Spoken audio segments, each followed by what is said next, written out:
Come on in the room. Let's talk. Let's talk about some things this evening. I hope everybody had a great day. I hope you are having a great night. And if you had a bad day, I hope tomorrow is a much better day. I hope you have a great day on tomorrow. I hope you get a good night's rest. Come on in the room. Let's talk. Let's talk. Let's talk. So I hear Costco uh, is going on strike. I've read that Costco is going on strike, or they're threatening to go on strike, and they have even had some, I guess what they call practice runs or practice strike or what have you. I'm not quite sure what they what they're calling it, but I guess they uh did some practice runs. But they are going on strike. They are demanding higher wages. Of course, everybody that's going on strike or that has gone on strike, that's the main thing. More higher wages. They are demanding higher wages, more vacation time, other things. Thanks for joining. Thank you. Thank you. I can't see who joined the live, but thanks. Come on in the room, y'all. Well, they are threatening to go on strike. And I hate to say it, but when they go on strike, they'll probably get what they want. They'll come to a an agreement. The union and the company will probably come to an agreement. But what will most likely happen is in 8 months to a year, Costco will start laying off people. Why do I say that? Because it has happened time and time again. What was it, 2023? I believe it was.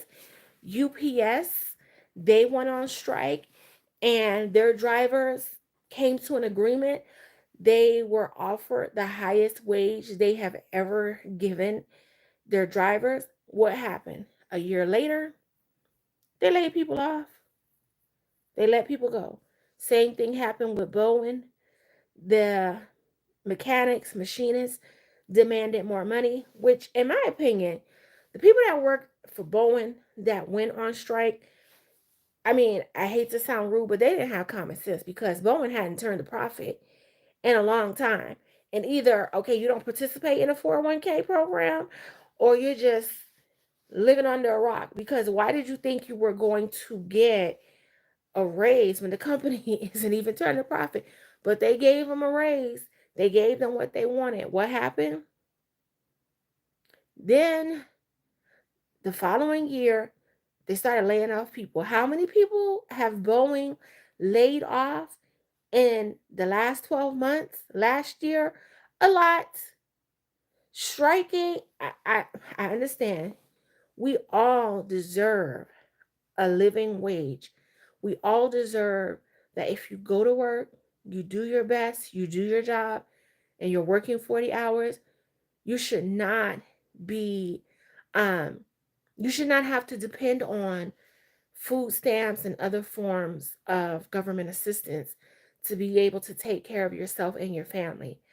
I'm not saying that getting a higher wage, people are not entitled to it. But the truth of the matter is, these jobs ain't loyal. They are not loyal. Who are they loyal to? The stakeholders and the stockholders. That's what they care about. Hey, hey, princess. That's what they care about. The stockholders and the stakeholders. The people that actually make the company run, they don't care about them. And it may be harsh, but it's the truth. And the sooner we recognize that and realize that, the better off we will be. When we figure out these companies don't care about us and we better have another source of income. So when things go wrong, we're not in a panic. We're not on the verge of being homeless. We have some months to be able to bounce back. But when we're living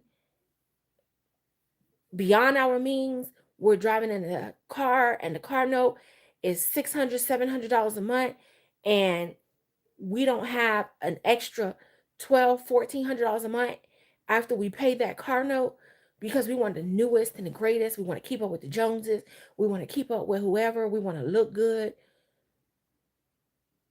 We better get out of that because yes, workers deserve a fair wage. The pie should be shared. It should be shared, and it should be fair, but it is not. And when these employees strike,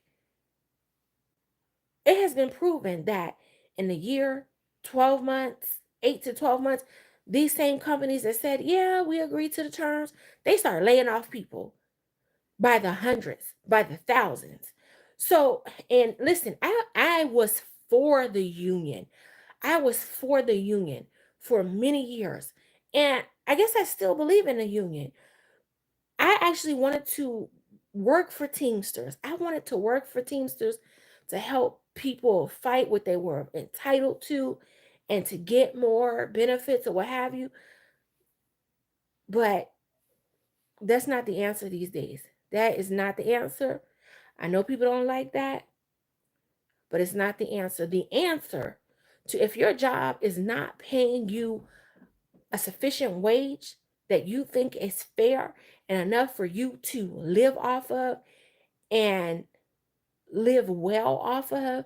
I don't mean like living fancy, but live well, pay your rent, buy groceries without having to use your credit card to be able to afford to put food on the table, to live within your means.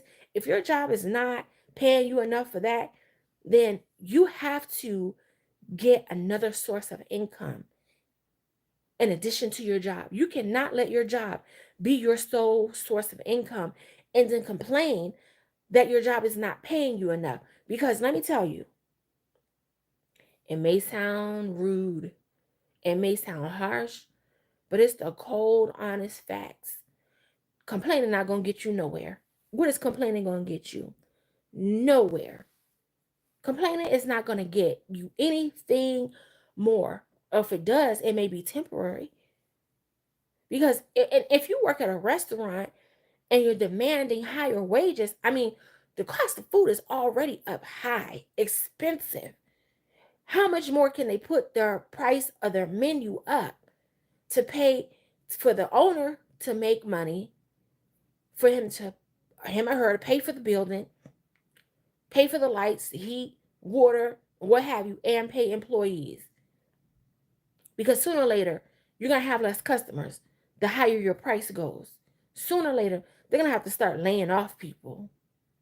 There's only so much that certain jobs are going to be able to pay you. You might have to go back to school, get a trade, get a certificate, something that's going to help you make a higher wage. But even when you get another job that is paying you a higher wage, you better get another source of income outside of your job. You better learn how to hustle. You better learn how to do something legally. You better do something legally aside from your job. We got to get out of thinking, oh, my job should be good enough. It should be, but it ain't. And I sorry for the improper English, for the bad English. It should be, but the truth of the matter is, most of the time it ain't. And these jobs ain't loyal. They don't care. They don't care. They care about the stakeholders and the stockholders. That's the bottom line. How are they going to get richer? How are they going to get richer? That's what they care about. Going on strike, I don't think that's the answer. I don't think that's the answer. The people at Boeing, they went on strike. And I wonder if any of the people who went on strike thought and said, or said to anybody, or the union representative, if they said to the union rep, I don't think this is a good idea. Or started talking to people, say, we do deserve more money, but I don't think now is the time to make a demand for more money. The company hasn't turned a profit. The company hasn't turned a profit. You want more money for someone that didn't turn a profit. Make that make sense. Make that make sense. That's like if my husband barely made enough money to keep a roof over our head, but I go to him and say, babe, I wanna whatever. I wanna go on take me on a cruise. Take me on a cruise. What kind of nonsense? Take you on a cruise. I can barely pay the rent up and through here. But you talk about take you on a cruise. Are you crazy? Are you? I mean, I hate to sound like that, but come on. Come on. We can't just depend on on our job. We have to have another source of income. We all have a solution to someone's problem, and someone is willing to pay us for that solution. We just got to figure out what it is. God gave all of us a talent. All of us have a talent. He said he gave you the power to get wealth. Are you going to use your power? Or are you going to whine and complain and nothing's going to change? Wake up tomorrow in the same situation, living check to check, and not because you're overspending, but really because you just simply don't make enough. Or are you going to get mad? Are you going to get mad? Make a decision to do something different. Make a decision to do something different. Make a decision to step out on faith and say, what's the best that can happen? You know, sometimes as people, we get so hung up on what may go wrong. What if this don't go right? Oh my God, I'm so afraid. You better think about what's the best that can happen. What's the best that can happen? When my husband lost his job and found another job, lost his job, found another job, lost his job because oil production was down here in North Dakota, I got mad. I wasn't mad at him because I knew he didn't come with a trust fund when I married him. I knew he wasn't rich. I got mad. I made a decision, and this decision was to take my $12 skill as a CNA and start my own non medical in home care agency. That took me from $12 an hour to over six figures and 15 employees. But if I would have just kept whining and complaining, oh, these food stamps aren't enough, and hounding him about, oh, you got laid off again. When he wasn't fired, it's just that oil production was down. He had no control over that. He found another job. He would find another job quick. It would be another good, high paying job. But oil production was down. So he kept getting laid off. Hounding him, how was that going to help? No, I had to use my brain. I had to be the helpmate that God called me to be. I had to put my big girl panties on and help figure it out. And that took us from depending on the system to being self sufficient again. I couldn't sit and complain and what have you. And then sometimes people were like, oh, well, go back to college. Child, please. And I'm not knocking college. I'm not knocking college at all. Child, please, though. When you need money, sometimes you don't have 4 years to go back and get a degree, finish, graduate, go on interviews, hope somebody will hire you. And at the rate that things are changing these day and age, by the time you finish your 4 year degree, whatever you learn is outdated and something new is coming. Something new is on the scene. But I didn't have 4 years to go back to school. My kids needed food and as quickly as possible. I didn't want to be on food stamps. I needed money and I needed money immediately. Ain't to be a commercial from some lawyer or settlement fund used to say, I want my money and I want it now. I needed money and I needed it now. I needed it immediately. I didn't have 4 years. I had to figure some things out. So I had to sit with God and ask him for a plan and a strategy. And I wasn't caught up on oh, I gotta do something I'm passionate about. I gotta be passionate about it. Child, sometimes passion does not pay the bills. Passion does not pay the bills all the time. You better figure out what's purposeful. What's purposeful? What's your purpose at the moment? What is purposeful? And what's gonna get you the money that you need?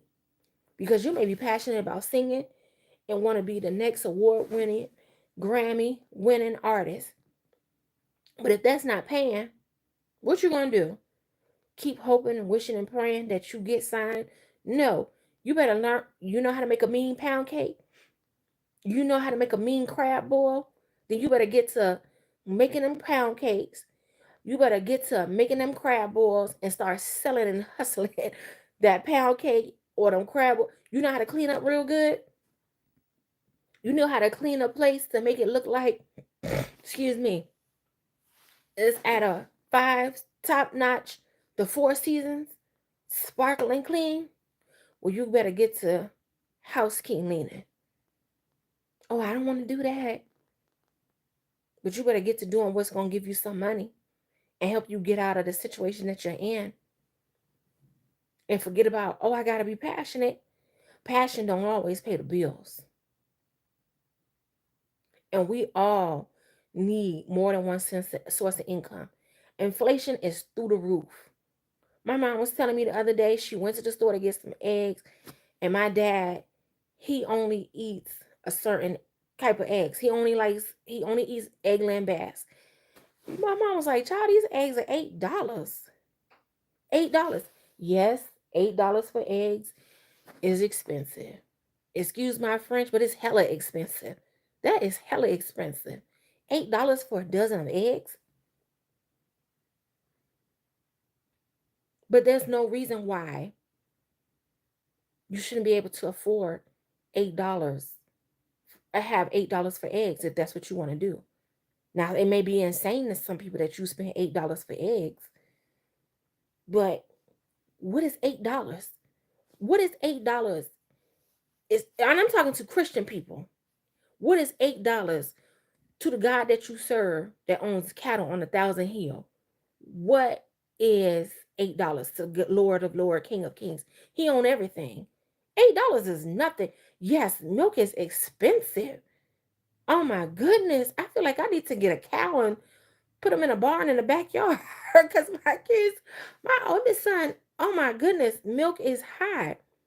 But my dad, he raised his children. He worked his whole life.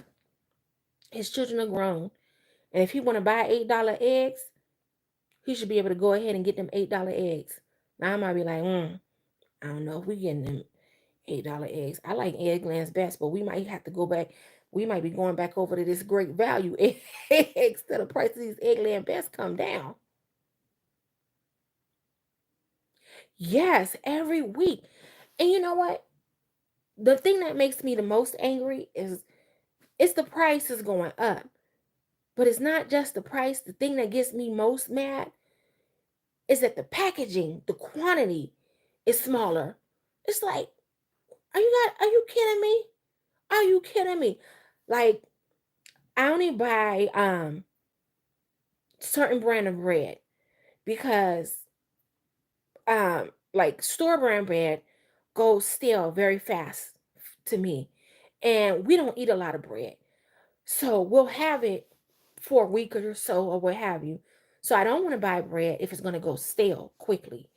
But then I notice that the loaves of bread are smaller. And I have four children. So it's like when I make sandwiches, okay, three sandwiches and where's the bread? So now I only buy two certain brands of bread because their bread is still over a pound. It's like a pound and 8 ounces still when you buy their bread. Because otherwise it's like, okay, this bread is cheaper, but it's going stale faster and it's less bread. It's less bread in the bag. So but groceries are it's ridiculous. It's ridiculous. But we should be able to feed our children. Oh yeah, bags of chips is ridiculous. So as I stated, I have four kids, and I buy those the box of chips. They come like 18 in a box or 42 in a box or what have you. And my oldest son, he just turned 11, and he was eating like two and three bags at a time. And I was like, wait a minute, you're eating too many and you're being gluttonous. But then one day I got one of the bags of chips. I was like, no wonder he eating so many bags. It's not like five chips in here. here. Like, what? What? I mean, it has become food because they know we have to have food, not chips, because we don't have to have chips, but food. They know we need food to live. You got to buy food. It's like, what are you going to do? You got to buy food. But, oh, you have four kids too. But, food, selling food has become the great American hustle. It has become the great American hustle. Like, oh, we'll make the quantity smaller. We'll put the price up higher. What are they going to do? And us, the American consumers, we haven't had sense enough to band together and say, we're going to boycott one company at a time. Make a list of who are we tired of doing this crap, and we're going to boycott one at a time. And we're not going to go back to buying their product until they do away with this foolishness. Because first it was, oh, the pandemic. It was what do they call it? Shortages because of the pandemic, whatever. But once they figured out that people, excuse me, once they figured out that people were still going to buy stuff, even though it was expensive, they said, oh, hot damn. Oh, hot damn. Here we go. We can just put the price up some more. Put less stuff in the bag, and they're still going to buy it, y'all. They all had their little meeting. This is what I'm thinking in my mind. I don't know for sure. And they conspired, and we just keep buying. Like, oh, we just gonna keep buying it instead of knocking them jokers off one at a time. We just like, okay, we gotta do what we have to do. We're gonna buy it. But yeah, it selling food, selling groceries is the great American hustle. It has become the great American hustle because these companies have made record profits. They have made record profits. Yeah, exactly. Shut them down if they don't act right. I mean, really, I think that's what we need to start doing. We need to take one at a time, and say, hey, we're not going to put up with this. And it's like, it's kind of like when the guy, the CEO, excuse me, of that insurance company, somebody unalived him. And I'm not saying that was right. Oh, God, please don't think I say I'm agreeing with that. Because in no way do I think anyone, no matter what anyone has done, aside from defending yourself, has the right to take anyone's life. So please do not think or think that I'm saying that it was okay for whatever he signed off on or agreed to policies, that it was okay for someone to take that man's life. But once somebody unalived him, the policies that other insurance company had that were similar to that insurance company, they changed them immediately. They changed them immediately because they were like, oh no, we don't want to be next. We don't want to be next. Which, it was sad that that happened to him. No one should have did that to him, no matter what the reason. I think it's just twisted. But when people feel like when people do things that are just, when they feel like people have used people or what have you, when you have no self-control, anger takes over people. And I don't know if he was angry or if he was a nut, the person who did it to that person. Either way, it was wrong. But if we start boycotting these companies one at a time, I bet they'll make some changes. But the problem is, we won't band together. We won't band together because, oh, I can afford these $8 eggs. So I'm going to keep buying the $8 eggs. I'm going to keep buying the $8 eggs because this is what I want. This is what I want. Instead of saying, no, let's make this company make some changes. And once they find out, oh, the consumers did this to this company, we're next. We better go back to doing right by our consumers.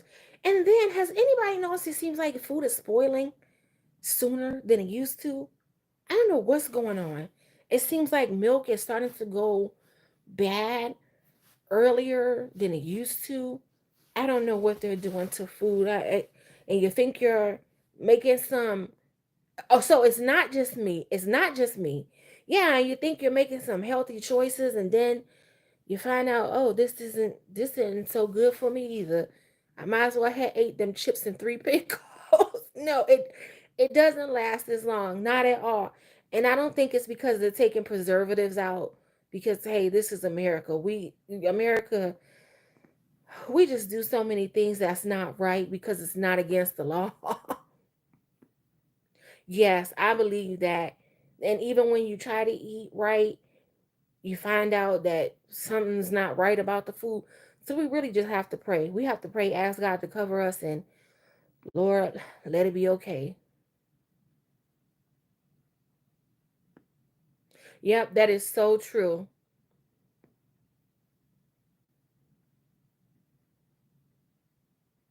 Oh, yeah, that's right. Invest in companies, get a seat at the table.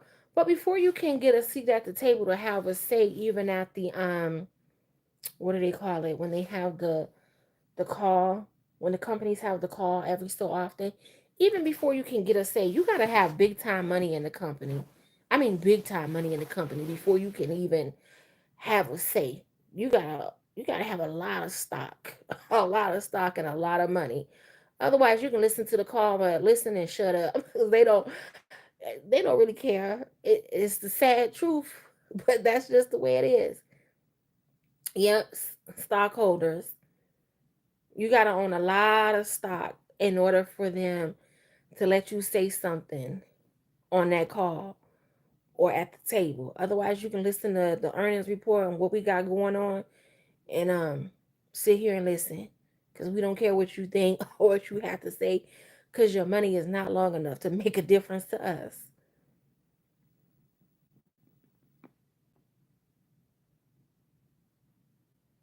Yeah, group economics.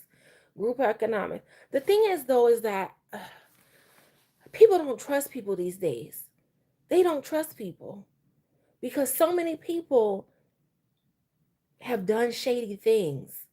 It's sad, or you think somebody has good intentions, or a group of five people may get together, and four people out of the five have good intentions, do the right thing, but then the fifth person want to play the fool and do some okey doke stuff. So then the whole group are penalized for the one thing that the fifth, the one thing that the bad person did.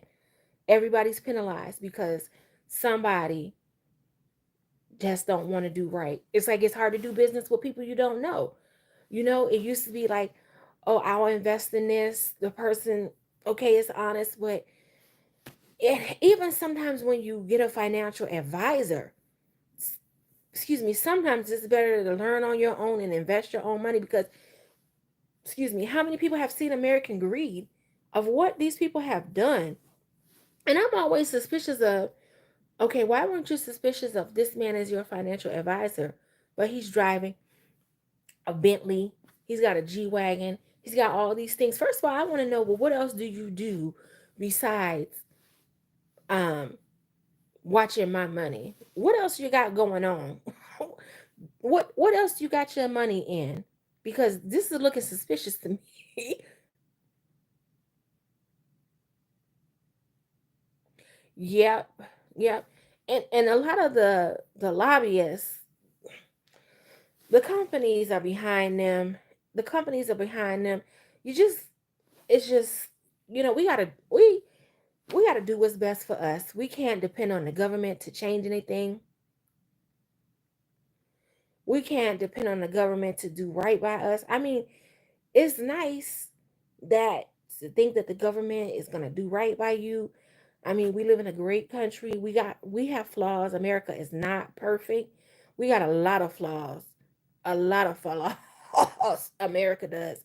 And so I was talking to somebody once because my husband and I have talked about moving out of the country. And somebody was like, well, why do you want to do that? And I'm like, well, why do we want to stay here? And it's not so much about money and the price of living here. But for me, my main reason would be because of safety. Now, where I live is very safe. We don't have a lot of crime. It's low crime. But a lot of America is crazy. You got to worry about if you're going to the grocery store, is this going to happen, that going to happen. It's just a lot of things going on that you don't see in a lot of other countries, you know. But people were like, "Well, why do you want to do that?" And I said, and this is not for everyone, but for black people, we had I equated I said to this person, it's like, why wouldn't we want to move? Have you seen some of the stuff that happens to black people? And I'm not saying that every day is bad, but let's just face it. We have had a long way to go in this country as black people. We have systematic racism, blatant racism, just a lot of things, you know. And when people say, well, you should be further, well, have you heard of redlining? Did you know that it was illegal for the FHA to give us a loan, that we could not get a loan because it was literally illegal for the FHA to give us a loan to get housing? Did you know that they wouldn't give us a loan to fix our house? So, okay, how will we get further? Yes, they set us free, but there were rules and things stacked against us that made it harder for us to get further and to get what we wanted. And sometimes it didn't matter how hard we worked, the odds were stacked against us. So, okay. And even now, when you see police brutality and different things, and I was like, you know what? It's like I equate it to being in an abusive relationship. And it's probably gonna make some people on this live very mad, but it is what it is. It's the truth. It's the truth. But I said, I equate it to being in like an abusive relationship. You know, the guy, and sometimes women are abusive too. They say, "Oh, I love you," and what have you. They beat you up, they black your eye. Then they come back and say, "Oh, I'm so sorry. I love you." They bring you flowers, they give you a little stuff. Then later on, they're right back to beating you up again and saying the same thing. Sometimes I feel like that's what, sometimes, not all the time, being a black in America is like sometimes for some. It's like you're in an abusive relationship and you've learned to cope and maneuver around this relationship because it's familiar. It's familiar. But anyway, I'll get off of that because I know some of y'all don't like that. But it's the truth. It's the truth, and we cannot deny what has happened and what is still happening to some black people here in America. But that's not what I came on here for. Oh yeah, that in parts of the Caribbean, yeah, there's bad everywhere. There's bad everywhere. That's the thing. There's bad everywhere. No place is 100% safe. But when people act like America is just don't have any problems, I mean, no place else in the world do you hear about school shootings. And it's become so much a part of our culture that it's not even a big deal. Okay, we get sad, we mourn, but it's like, oh, another school shooting. Nowhere else in the world are you hearing about this. Very rare. But there's issues everywhere. There's crazy people everywhere. Crazy people and everywhere. But my point of this live was going on strike is not going to solve the problem. Demanding more money from your employer is not going to solve the long term problem. They may give you more money, but how long? Oh, thank you so much. Yes. We have to get out of debt. Oh my God. And the sooner we realize, the sooner we fall out of love with debt, the better off we will be. We're most of us are in love with debt and we don't even know it. We're in love with debt and we don't even know it. I'm going to do a video on being in love with debt and I'll explain that. But when we fall out of love with debt, when we get to the point of saying, I don't give a care, or as my grandmother would say, I don't give a kitty about what people think about what I drive, where I live, what I'm wearing, will be so much We'll be so much further. We'll be better off because we won't have so much debt hanging over our head. We'll learn to live within our means. We'll learn that when we get a raise on our job, that doesn't mean go out and buy a new trinket, doesn't mean to go out and upgrade our car, but to put that money towards an investment, to pay down our debt, live within our means. I mean, like, who wants to be working till 65? That's another hustle America told people. Oh, you work till you're 65. Well, now I hear it's till you're 72 before you can get your Social Security. But who wants to work till 65? It was a great American scam. Oh, work till 65, get your Social Security. Well, who says that you're a deadbeat, a loser, no good scoundrel if you don't want to work till you're 65?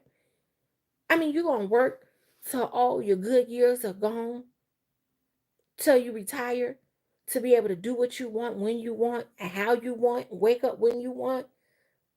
That's a lie.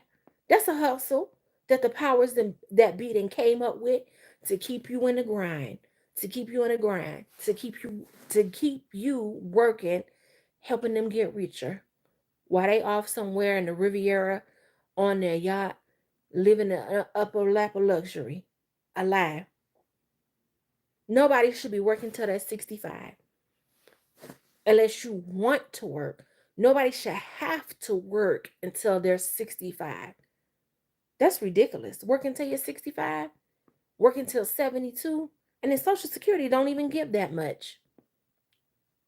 Debt will keep you broke, busted, and disgusted. That is right. You have long, sleepless nights, worried about, oh, if I got laid off, oh my God, my car note's going to be due next Friday. How am I going to pay my car note and my rent? I got only $300 in the bank because most Americans don't even have $1,000 in the bank. We're living paycheck to paycheck. We're one paycheck away from homelessness. I have a 2009 Toyota Corolla that I bought from this older lady. She was the only driver, paid $5,000 for it. Looked brand new. When I bought the car, it was during the pandemic, and um, I was home, homeschooling my kids. My kids weren't going to school, regular school in the building. And I decided, you know what? I'm not driving this car. And where I live, car rentals were at a shortage. We put the car on hire car and rented the car out for people to drive to make some more money off of it. We paid cash for the car. Is it a fancy car? No. Does it get us to point A to point B? Yes. Is it paid for? Yes. My husband drives a 2010. Well, I drive it now at this point in time. 2010 Toyota Tundra. Is it fancy? No. Is it paid for? Yes. If he loses his job tomorrow, are we worried about it? Is it going to get repoed? Do we got to hide it in my mom's garage or somebody else's garage because we're scared it's going to get repoed? If something goes wrong and he's at work, if he doesn't get laid off, do we got to worry about the person coming to it from his job while he's at work? No. Then we have a 2000 and I think it's a 2010 Ford Escape that somebody gave us. And that's what my husband drives to work. Is it fancy? No.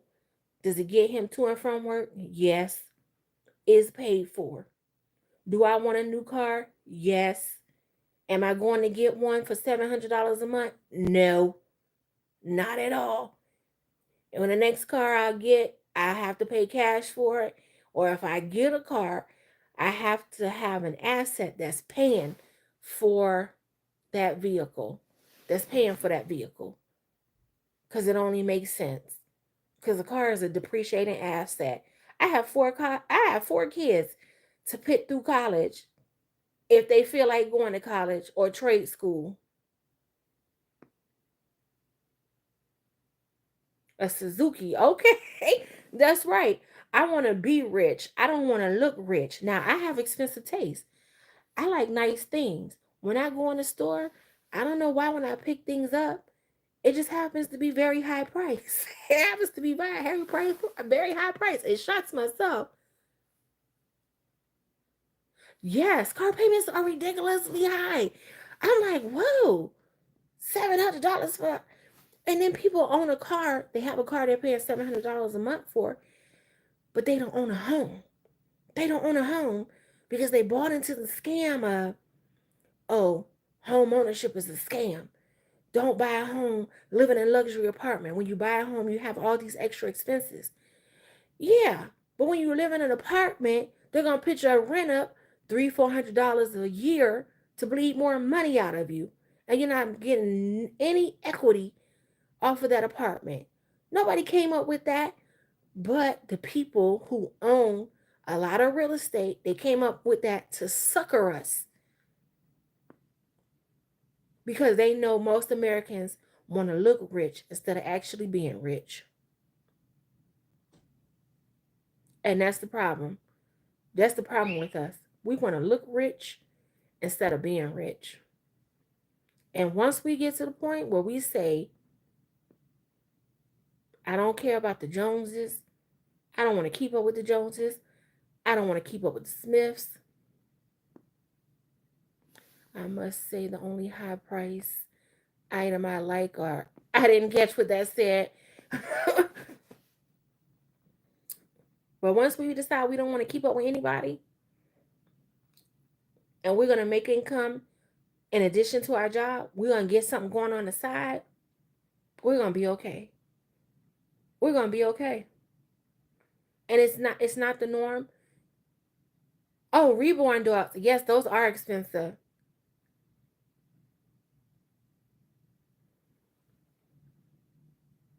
We're going to be okay.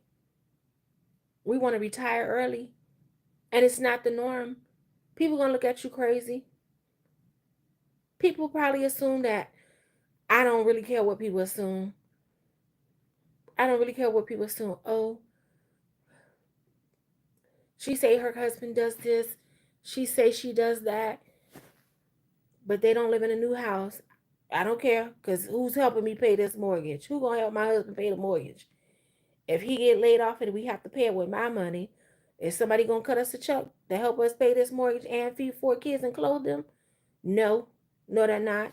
They're gonna say, child, child. You know how some black people talk about folks, child. They should have got something cheaper. Child, they stupid. Why did they do that? They know they had them 4 kids to take care of. You know how family, not just friends, you know how family gossip and talk about people. I didn't care about that. We paid $290 for our house. Is it a brand new house? No. Do it keep the cold out? Yes. Is it a nice house? Yes. Do the light fixtures need updating? Yes. We painted. We took that ugly baby poop brown off the walls, painted before we moved in. Moved in and said we'll change things as we go along.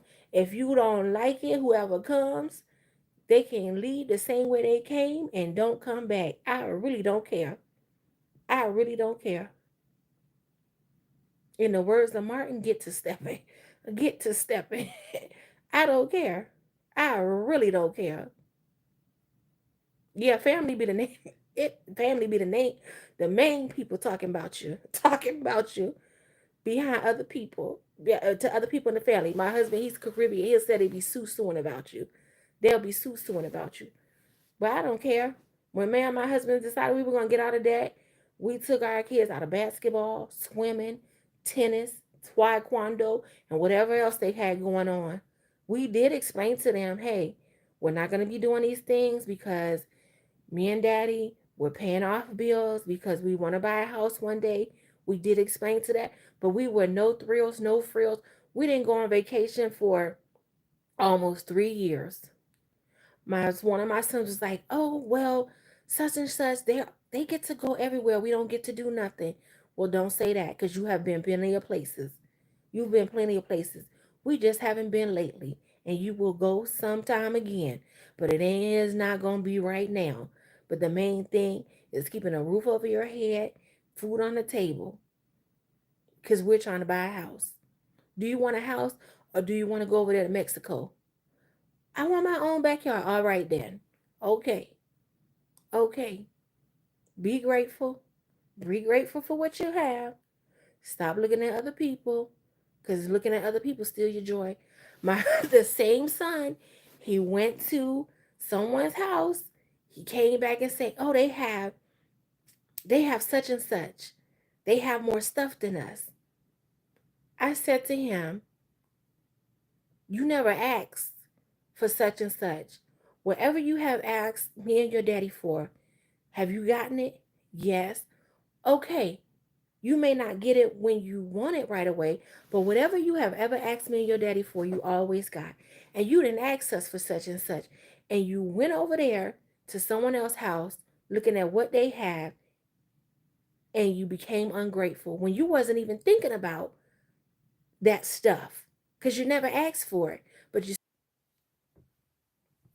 oh, I am so sorry, you guys. My phone went dead. My phone went dead.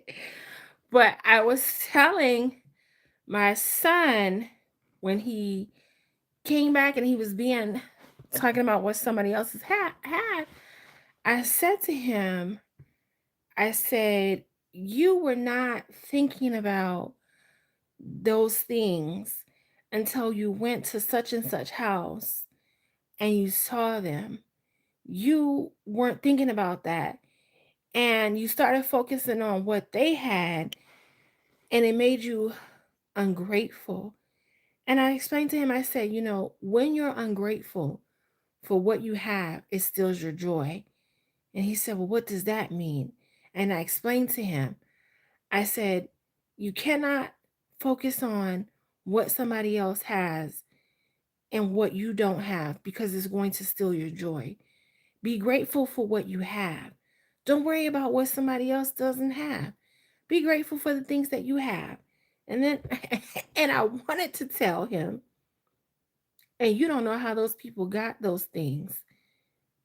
They could have stole it. Now I know more than likely that that family did not steal those items.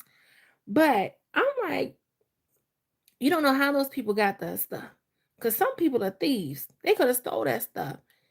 And, and then he was talking about somebody else, they had some things or what have you. And I'm like, you don't know how they got that stuff. The mama, I didn't say to him, but I was thinking the mama could have stole that stuff. She could have been flat backing, as my grandmother would say, use your imagination. She could have been flat backing to get that stuff. You don't know how those people got that stuff. You don't know how somebody got what they have. So don't worry about what somebody else has. Be grateful for what you have. Be grateful. Be grateful. And sometimes we have to, not sometimes, but all the times we have to teach our children, be grateful for what you have. We can't get caught up on, oh, I didn't have such and such as a kid, so I'm going to do all of this stuff for my kids. Doing things that we know we cannot afford, doing things we need to say, no, not right now, one day later, but not right now. You're going out to eat every time your kids ask for McDonald's, you're going to McDonald's because you're still traumatized from the times your mom said, I don't have no McDonald's money, or do you have McDonald's money, or giving you an attitude, so you don't want to be that parent. You better learn to tell your kids no. Learn to say no. And if you know you can't afford something, say no. Explain why you can't do this, and don't feel bad. If you know you're doing your best, don't feel bad. Don't feel bad. Do they have a roof over their head? Yes. Clothes on their back, shoes over their feet, eating every day? Yes. Do they got a PlayStation 5? I don't know if that's still out. Or Xbox or Nintendo Switch? No. Okay, but they have what they need. They have what they need. And you're going to get them the things that they want one day, but it's not today. But we're going to be grateful. We're going to be grateful for what we have. Thank y'all so much for watching. I appreciate y'all. I appreciate you guys watching. I hope you're getting something out of my videos and out of my lives. Hit like, hit subscribe, share this video with someone that you know can use the information. I'll be back on tomorrow at 6 o'clock in the morning for You Got This. I'll be continuing that tomorrow. You Got This, 6 a.m. So if you need a morning dose of inspiration and motivation, make sure you turn on your notification button so that you'll be notified when I go live in the morning. Until next time, be blessed, have a prosperous future, and watch the next video. Have a good night, y'all.